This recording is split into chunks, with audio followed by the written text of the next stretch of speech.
ሰላም ጤና ይስጥልን። የጊዜው ዜና መረጃዎችን እንሆ። የቴዎድሮስ የኮሮቹ ጥምረት በደማቅ ድል እንደቀጠለ ነው።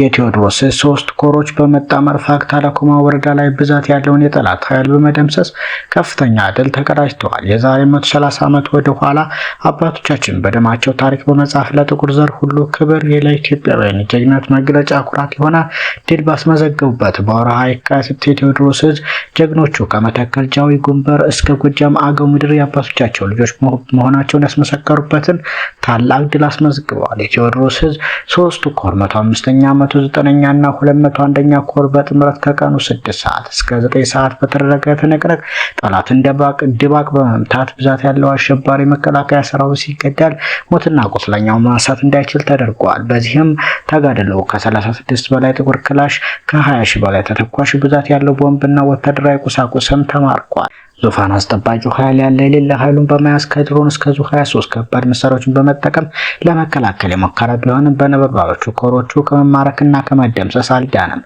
በጥቅሉ ከሰሞኑ ቴዎድሮስ የአብይ አህመድ ሰራዊት በያውደ ውጊያው ግንባሩን እያለ እየሰበረው ይገኛል። ባለፉት ጥቂት ቀናት ብቻ በሰሜን ጎጃምና በአዊ ዞኖች ብቻ ባደረገው የተቀናጀ ማጥቃት በጃዊና በዳንግላ 1 የዲሽቃ አፈሙዝ ከበርካታ ተተኳሽ ጋር 3 ብሬን 2 ስናይፐር 90 ክላሽ 22 ቦምብ 12 መከላከያ የተማረከ 115 የክላሽ ካዛና ወታደራዊ ሻንጣና ቁሳቁሶችም ተማርከዋል። ጉንበር ደግሞ 200 ክላሽ 10 ብሬን 4 ስናይፐር 2 ዲሽቃ 4 መገናኛ ሬዲዮ 50 ሺህ ጥይት 150 የእጅ ቦምብ አዋጊ መኮንኖችና ተዋጊዎችም ተማርከዋል። በትናንትናው የፋግታ ወደ ውጊያ ግንባር 36 ጥቁር ክላሽ 20 ሺህ ጥይት ብዛት ያለው የቦምብና ወታደራዊ ቁሳቁስም ተማርኳል። በድምሩ 326 ክላሽንኮቭ 13 ብሬን 6 ስናይፐር 2 ዲሽቃና 1 ዲሽቃ ፈሙዝ ሌሎች በርካታ ቁሳቁሶች ተማርከዋል። ይህ በእንዲህ እንዳለ በጎንደር ቀጠና ጠላት የሚተማመንበት ኮንክሪት ምሽግ በአናብስቶቹ ፋኖቹ ተደርምሷል። የካቲት 24 2018 ዓ.ም ከጠዋቱ 12 ሰዓት ጀምሮ አፋብን በላይ ዳግማዊ ቴዎድሮስ 5ኛ ኮር ጎንደር የበጋሻው ክፍለ ጦር፣ ጥቁር አንበሳ ክፍለ ጦር፣ መብረቅ ክፍለ ጦርና አፋብን ጎንደር ጠቅላይ ግዛት ኬንፋስ በለሳ ታዲዮስ ታንቶ ክፍለ ጦር በጥምረት ጠላት በሚኮራራበት ደጎማ ከተማ ላይ ታሪክ ሰርተዋል። የአብይ ወንበር አስጠባቂ ኃይል እስከ መጨረሻው እዋጋበታለሁ ብሎ የተኮራራበት የኮንክሪት ምሽግ በጭበታና ቦምብ ወራ በሰከንዶች ውስጥ ደርማምሰው ለ2 ሰዓት ያህል በመቆጣጠር ኮንክሪት ምሽግ ውስጥ ሲርመሰመስ የነበረውን የአብይ ገረሳ ኃይል ሙሉ በሙሉ በመደምሰስ ወደ ሌሎች ጠላት ሰፍሮ ወደ ነበረባቸው ሴጋና ጭንጨት ወደ ተባሉት የጠላት ምሽጎች ማምራት ችለዋል።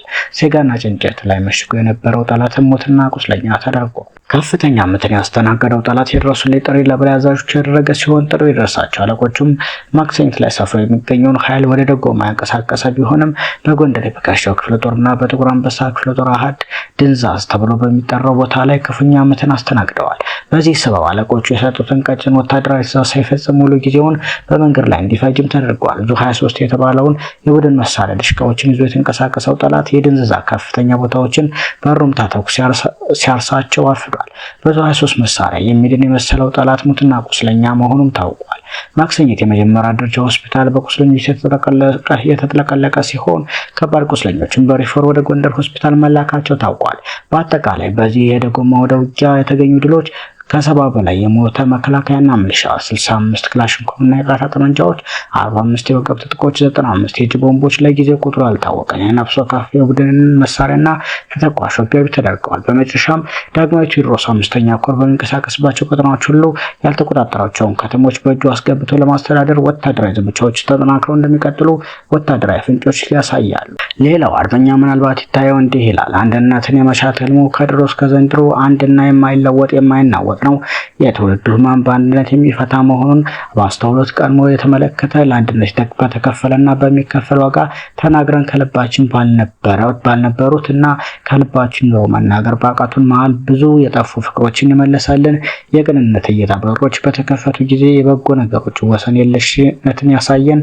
በአስቸጋሪ ሁኔታዎች መሃል የማይቀየር ጸባይ፣ ትህትናና ስነ ምግባር አክሊል ያለው ከሊቅ እስከ ደቂቅ የሚወደድ ሁሉን አክባሪ ሁሉን አፍቃሪ አብዮተኛ መሪ ለተገፋና ለተከፋው የአማራ ህዝብ ለከፈልከውና እየከፈልክ ላለው ዋጋ ሁሉ የማቀርበው ብቸኛ ቃል አመሰግናለሁ ነው። የማንበብ ባህልህ የማይቻለውን የመቻለ የመምራትና በአስቸጋሪ ሁኔታዎች የመኖር አቅምን ምንም አይነት ማደንዘዣ ቢቀቡኝ እስከ መቃብር የምዘነጋው አይደለም። አብዮተኛው የአፋብኃ ሊቀመንበር አርበኛ ዘመነ ካሴ ሲል ገልጸዋል። ሰሞነኛ መረጃዎችን እኛን ይመስሉ ነበር።